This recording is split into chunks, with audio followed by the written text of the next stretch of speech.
The Xiegu G106. I don't hate it. I actually kind of like it. Let's go take a look. So the USDX Plus HF transceiver is around $130. The True SDX, the orange 3D printed radio that's really popular right now, is about 150 bucks. This G106 is $319 and the 705 is $1,350. Where does it fit? I don't get it. It's certainly better than the USDX. It's definitely not as good as the 705. Hands down, easy comparison to make. But I still just don't hate it. I mean, is it better than the micro SDX, the USDX? Yeah, a little bit. First off, the knobs go in the right direction when you turn them. So there's a thing. It's got some substantial heft to it. It feels like it's pretty solid. I know it's better built on the outside. We'll do a teardown video in the future. This is still on firmware version 1.0. See how well that's going to show up on the camera. That's not terrible. Let's turn the volume down. So it popped up, it said it was on firmware version 1.0. You've seen people go through the menus here before. Let's start at the beginning. Memory, and they don't last very long. Memory, switch from VFO-A to VFO-B, memory write, memory clear. Go to page 2. Page 2 is CWF, CWT, CWR. CWF is CW filter. Okay, so it's got a nice CW filter. I haven't used that yet because there's a thing with CW on here that we'll talk about in a second. CWT is your side tone. CWR is your ratio. QSK turns off break-in or turns on break-in. Let's go to page 3. Page 3 is KS, key speed.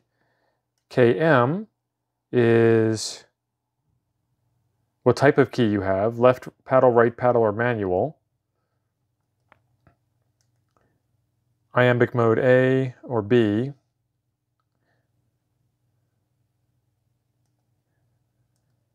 I can add my own call sign. It's like using an old iPod. K. Well, that worked out really well. Call sign. Call sign. K. There we go. You got to push the VFO button in. KM.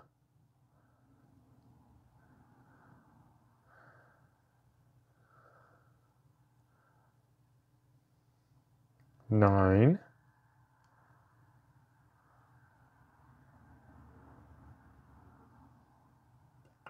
G. Save. Okay, now let's see what that does. Turn it off. Bye. Turn it on. Oh, there it is. KM9G. It says it right on the bottom. Excellent. Clean that up a bit. Okay, so it does a bunch of things. 4, split, dis. So you can change it between the scope plus signal meter, or you can make it a big scope, or just a regular scope. And the scope's actually pretty nice. It works. It does the thing. BP is beep on, beep off. Version is 1.0. And page 5 is WFM, which is wide FM, or BSM, which is your band stacking mode, either all the bands or ham bands. So it does the thing. So there's my signal meter, there's my waterfall. I've got no antenna plugged into it, so we're not getting much signal out of it. And yeah, it's R for receive. That's pretty much it. It has a UD and a LD for digital modes, and it's got a preamp, so we turn the preamp on. And then the one thing that isn't very intuitive is you have to hold down the band left and right buttons to move your incrementer over. Zero out the scale here, and we're at 1 pound, 11 ounces. Where's the microphone? Give me the microphone. 1 pound, 11.35 ounces. Let's stick the microphone on here. It's not going to make enough difference to care about. Oh, stop it. 1 pound, 14.75 ounces. It's a heavy radio. Micro SDX, the USDX, 10 ounces. So drops a pound And you can tell, you can feel it. The ICOM 705 with the WinCam cage, kind of an unfair, because the cage is heavy, kind of an unfair comparison there.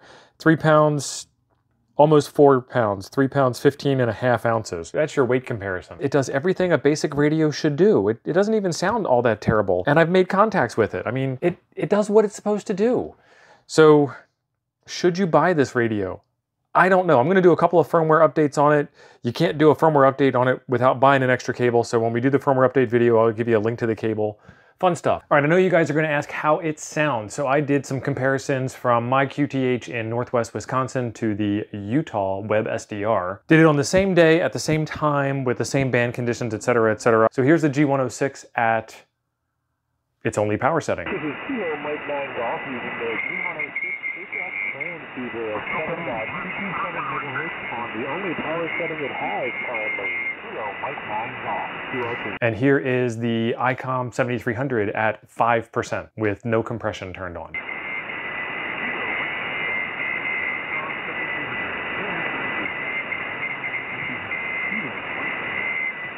For comparison's sake, just to give you an idea what band conditions were like, this is the ICOM 7300 with no compression turned on and its power at 100%. This is Kilo Mike 9 Golf testing the ICOM 7300 at 100% power. KM9G testing. KM9G QRT. So I think that the G106 sounded, my voice sounded a little weird in the G106 compared to the 7300, but then I also think that the G106 actually made noise at its only power setting, and the 7300 didn't make enough noise to move the needle on the far side at its 5% power setting. So I don't know what that means. It's kind of an unfair comparison for a huge variety of reasons, but you have to have something to compare it against, and now you do. So there it is. It makes contacts. I keep saying this. It makes contacts. It does the thing. But that's all it does. Is that enough? And it comes down again to price. We'll have some more news on this, I promise, because it's Xiegu. There's going to be more news on this radio. That's why I like Xiegu radios. They're fun to play with. I told you I was going to talk about CW on this thing. Xiegu has a thing with CW. If you've been following Red Summit RF, he's been talking about the CW issues on the 5105. It's had some issues. This thing has some issues. The G90 has some issues. The 6100 has had some issues. They don't CW. So if you're looking for a good quality CW rig, this ain't it. But if you're looking for a good quality CW rig, you're probably not looking for something like this anyway, unless you're taking it for the toy that it is, at which point its CW is fantastic as a toy. But it's a $300 toy. That's kind of expensive. I can get you a discount on it. There will be a link in the description down below. I don't have anything bad to say about it. The part that trips me up every single time is the price tag. This thing has a price tag that kind of stings a bit, but I don't know if it solid metal case, it radios pretty well. I've made contacts with it. It's hard to say nice things about it, but they will have firmware updates coming out. I do have a couple of firmware updates to do, so be sure to subscribe to the channel and ring the bell for notifications for future updates on this radio. The jury is still out over here in Casa de Tio, and I think it should be for a while until we figure out how good or how bad it is. Xiegu has a history of releasing lots and lots and lots of firmwares, and some firmwares break things, and some firmwares fix things and break other things, and you never know which way it's going to go. But that is Xiegu for you. So stay tuned is all I can tell you at this point. I just wanted to get this out here because I know a lot of you have been asking what my thoughts were on this radio, and I kind of like it. That's my thought. I kind of like it. That's the nicest thing I can say. I don't know.